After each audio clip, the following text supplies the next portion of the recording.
Hey everyone, welcome back to another video, and today we're going to be recapping the return of the disaster class hero, and yeah, hopefully you guys all enjoy, so let's get into it.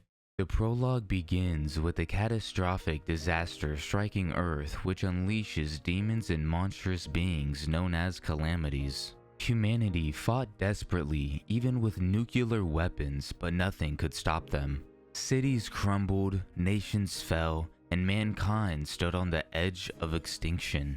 Just when all hope was lost, a blinding light appeared. From it stepped powerful warriors who struck back against the calamities. They became known as the 13 Zodiacs.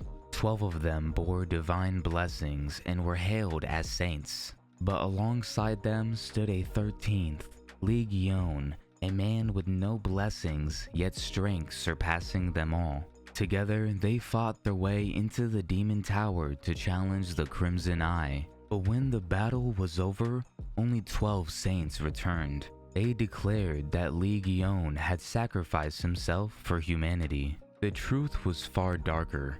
Geon had been abandoned, stabbed in the back, and left to die. Dragged into a prison of endless monsters, broken and bleeding, he seemed destined to fall. Yet even as his body failed, he rose with undying will, swearing he would not die until his betrayers paid. Scarred, furious, and unbroken, Lee Geon vowed that one day the saints would face true judgment by his own hands. We start chapter 1 on the eve of the great battle with Crimson Eye. Lee Geon sat in a chicken restaurant with Hugo Otters, the Sagittarius Saint, approaching him with urgency.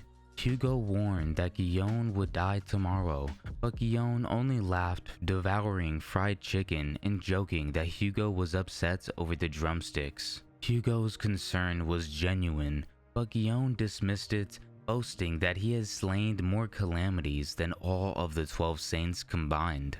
Hugo could only stare in disbelief at Geon's unshakable confidence. The next day, the saints gathered at the Demon Tower. At the end of the 20th century, calamities had nearly erased humanity, and 12 chosen saints were blessed by the gods to resist them.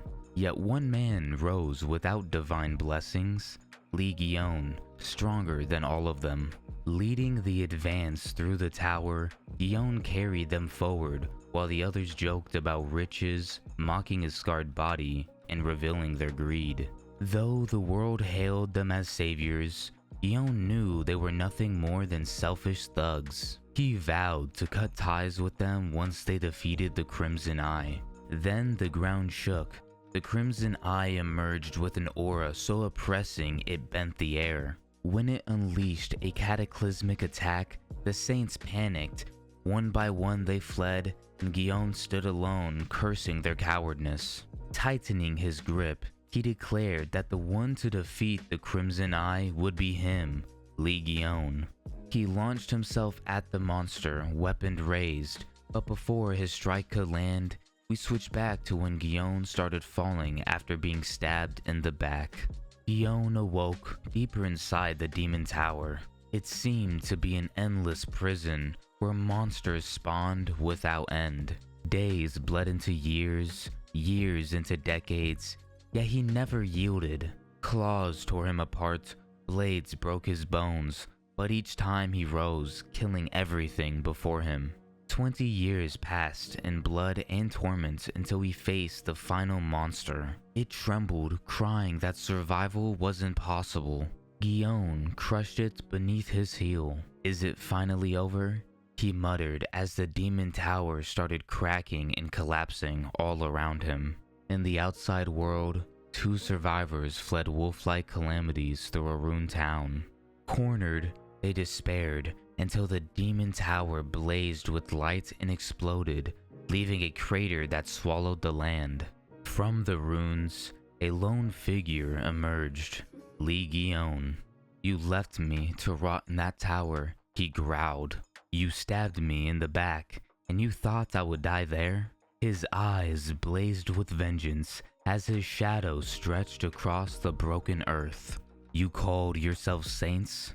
I'll show you what true judgment is. Chapter 2 begins with the two men trapped under rubble, looking up in shock as Lee Geon emerged from the dust. Geon is no longer scarred and beaten, but started cutting down the wolf-like monsters as if they were nothing. Geon notices the two men, and with a single leap, he shatters the debris which sets them free. One man panicked, thinking Geon was attacking them, but Geon only brushed it off and was asking if things were cleaned up. The two stared in disbelief. Lee Geon, thought lost in the demon tower, stood before them. One of the men muttered that no human could leave the tower alive, assuming Geon had only been nearby when it collapsed. And just so you guys know, no one really knows it's Lee Geon yet, and none of that has been revealed. I'm just using his name just so you guys know who I'm talking about. Before they could speak any further, the boss monster appears behind Geon. It unleashed a massive beam that tore through the ground, but when the smoke cleared, the men were still alive. Geon stood in front of them, untouched and laughing. He launched into the air and with a crushing blow commanded the monster to sit, ending the fight in a single strike. Geon turning back to the stunned men, he simply asked them to buy him food and clothes. Soon after, Geon sat in a fast food restaurant wearing fresh clothes and surrounded by empty trays. The men gawked at the $10,000 bill, while Geon insisted he held back since they claimed to be broke. When questioned about his identity, he casually admitted that he just came out of the demon tower. Suspicious, he noted divine power within the young man, who was revealed to be a disciple blessed by the gods. Geon rejected the idea of serving them, spitting that the gods meant nothing to him. Then he froze. Catching his reflection in a spoon, he demanded a mirror and tore off his shirt.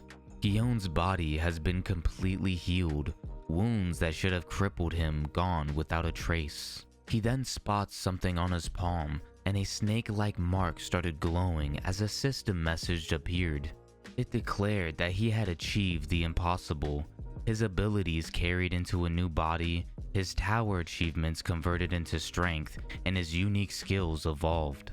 He had claimed the 13 seats of the god, Ophiuchus. In a vision, Geon reached out to the great serpent before snapping back, gasping in confusion. The two men only saw him scream and clutch his wrist. More messages revealed his new power, including super regeneration, which restored his body, but at the cost of halving his strength for a time. Though unsettled by his inability to sense the gods, Geon embraced the advantage of his renewed body. Fueled by rage, he vowed to kill the saints who abandoned him and the traitor who stabbed him. Meanwhile, word of the demon tower's collapse started to spread. Crowds speculated whether disciples or enemies destroyed it, and whispers grew. Had Lee Geon survived? At a press conference, reporters hounded Aries Saint Yang Wei for answers. He gave only one reply. No comment, then stormed out. Inside a car, Yang Wei raged at the constant mention of Geon's name. Logic told him that survival was impossible, but the doubts lingered. If Geon had truly lived through 20 years inside the demon tower, Yang Wei knew everything he had built would crumble. Far away, Lee Geon smirked at a phone in his hand, casually musing that he will crush his next target. We start chapter 3 at an airport, and we see Hugo Otter stepping off a plane. He is greeted by officials who praised his dignity as if he were a true chosen one. We switch to inside his vehicle, and his phone started buzzing. Expecting reporters pushing conspiracy theories about Lee Geon, he muttered that it has already been 20 years. The call sent him back to the eve of the Demon Tower raid when he had warned Geon of his death. Fighting outside at Geon's request, Hugo prayed desperately that his prophecy was wrong. But after the raid, he learned the saints had abandoned Geon, returning only with the Crimson Eye's head. Celebrated as heroes, their victory was built on betrayal. Hugo, in disbelief, begged for searches, but the Cancer Saint mocked him, saying if he cared so much, he could look himself at the cost of reducing the saints to 11. Back in the present, Hugo sighed when the Prime Minister called, asking if he heard about the Demon Tower's collapse. He insisted Geon was dead, blaming the fall on Geon's followers. But then came the news that rattled him. The Korean government had just received an emergency call from Geon's exclusive line. Shocked, Hugo told the driver to stop the car. He quickly looks at his phone to see so many missed calls from the same caller. He then calls that number back and he heard Geon's voice calling him. Geon starts to promise to find him and kill him before hanging up. Pale and shaken, Hugo orders the driver to return to the airport immediately. We switch back to Geon and he is grinning at the thought that Hugo has grown to ignore his calls. Playing with the smartphone, he marveled at the changes in the world since 2005. Curious, he asked for news about himself. Seeing trending articles, his anger boiled at comments mocking his death. Worse, he found a report claiming that he left behind a will, donating possessions and divine artifacts to the saints, excluding Sagittarius. Not gonna lie, it's a little crazy how they got away with a lot of the stuff they did. Like, it's actually unbelievable. Enraged, Geon crushes the phone into dust, swearing to rip the saints apart piece by piece. The young man beside him wept over his broken phone that was still under payment. Geon sat deep in thought. He knew announcing his return would be impossible. His appearance has changed too much. For now, he will stay in the shadows and strike down the saints one by one. Just then, a red fog appeared and a system message warned him that he was being watched. Geon stepped outside and he seized horned sheep made of mist surrounding him. Geon called them household gods of Ares.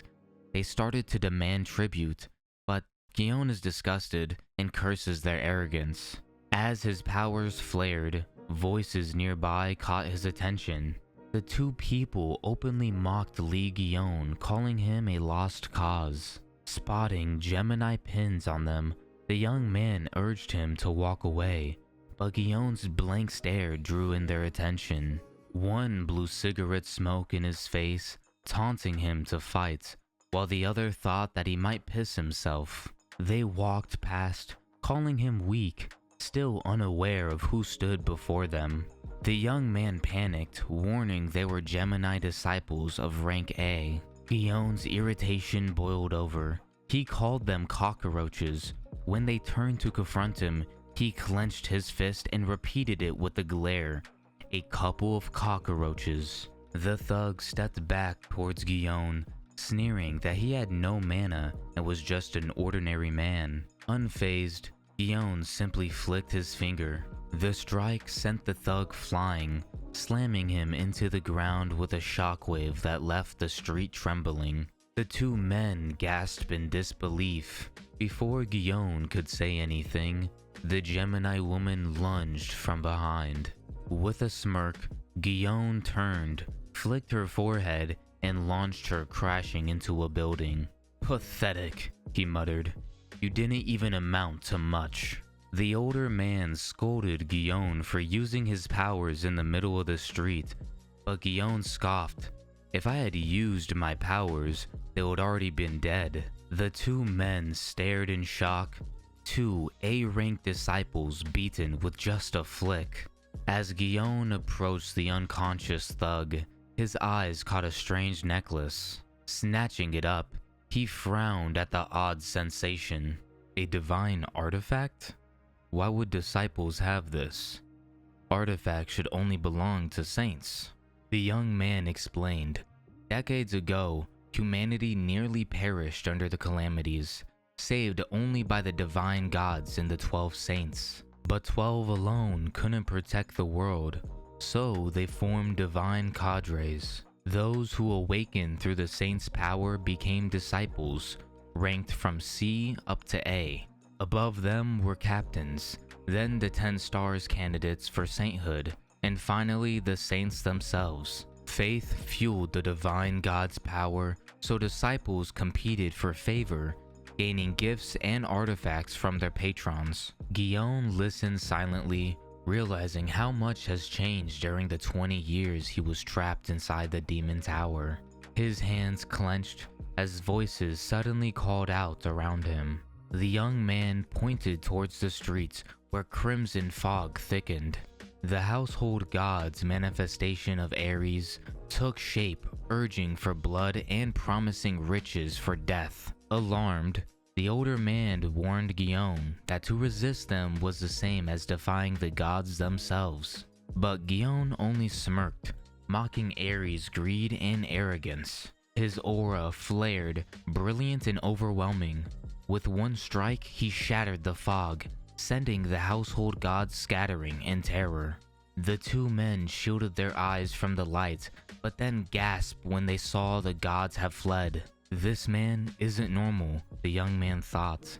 Geon turned back calmly and asked the young man, Jimin, about the thugs. So like around this point of me typing this, I realized that his name was Jimin, and I apologize for screwing up that name if I am. But yeah, going forward, his name is Jimin, so sorry about that, guys. Jimin revealed they were disciples of Gemini, the most influential cadre in the country. Geon glanced down at the thugs' designer clothes and smirked. Figures. If they were that rich, I'll consider this looting time. Without hesitation, he began stripping the unconscious man of his expensive gear, grinning at his spoils. Chapter 5 begins after a long day. The group finally reached their neighborhood. Jimin pointed out his dark apartment, while the other guy mentioned that he lived nearby, and they both bowed, thanking Lee Geon for saving them. Jimin noticed Geon still lingering, and before he could ask, Geon yawned and bluntly said he planned to stay at his place. Shocked, Jimin panicked, accusing him of trying to mooch. Inside, we see Geon cutting his hair short. Looking in the mirror, he smiled, proud of finally being able to style his hair, which was something that was impossible in the past. So like, I don't know if y'all ever heard of like One Punch Man Saitama, but this guy pretty much has the same problem. He's just losing his hair because he's so strong. When he stepped out, Jimin was stunned, saying Geon looked amazing. Embarrassed but pleased, Geon admitted it felt like a jackpot. Suddenly, Geon spotted a massive insect-like calamity inside the apartment. Without hesitation, he crushed it with his bare hands. More creatures appeared, and he swatted them away effortlessly while Jimin stared in disbelief, giving him a double thumbs up. Jimin thinks that the calamities are drawn to Geon, but he explained that the creatures weren't drawn to him, but to the cursed artifacts around the house. Jimin argued that they were blessings from the Gemini saint, but Geon proved otherwise, splitting a holy statue in half and exposing it as a fraud. He revealed the artifacts were dangerous. One mask spied on the owner, another attracted calamities. Furious, Geon demanded they throw everything out, realizing the saints had been scamming and exploiting people all along. At that moment, a red-haired stranger entered. Geon demanded his name, and Jimin nervously identified him as Sungjae.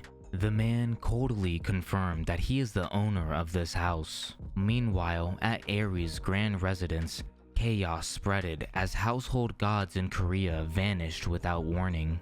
Yang Wei was furious. No awakened being would dare defy divine subordinates. He ordered his men to investigate and contact other saints. Learning that Hugo had abruptly left England for Korea, Wei grew suspicious, recalling Hugo had once been Lee Geon's closest friend. Could the rumors be true?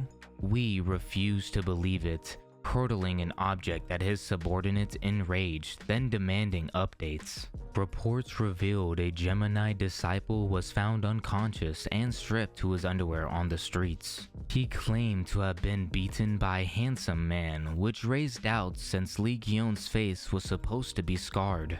But whispers of Geon's return continued to spread, further threatening Wee's crumbling authority. Enraged, he ordered his private jet to Korea to handle this matter. We then switched to a Gemini-affiliated hospital, and the thug that Geon had defeated lay hooked up to machines, barely clinging to life. It's crazy because all he had to do was just flick him, and apparently he's clinging to life. Yo, I think that's crazy. His furious grandfather demanded answers, but was interrupted by a calm man in a white suit. Min Sung-hoon was the name of the man, and he is a S-rank Gemini disciple known as Permafrost. He announced he had been dispatched directly by the Gemini Divine Cadre to handle this matter. Alright guys, that was it. Hopefully you guys all enjoyed, and I do apologize for messing up some of the names. I am trying to get better at that stuff, but just let me know in the comments if I said it wrong or something like that. But yeah, hopefully you guys have a good day and be safe out there.